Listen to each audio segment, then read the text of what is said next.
చూడుము భూమి మీద చీకటి కమ్ముచున్నది, జీవవాక్యము చెబుని జ్యోతి వలె వెమ్ము. చూడుము భూమి మీద చీకటి కమ్ముచున్నది, జీవవాక్యము చెబుని జ్యోతి వలె వెమ్ము.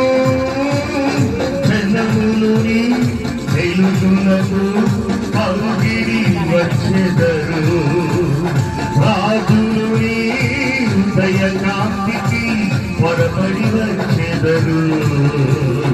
జనములుని వెలుగునకు పరుగిడి వచ్చెదరు, రాజులుని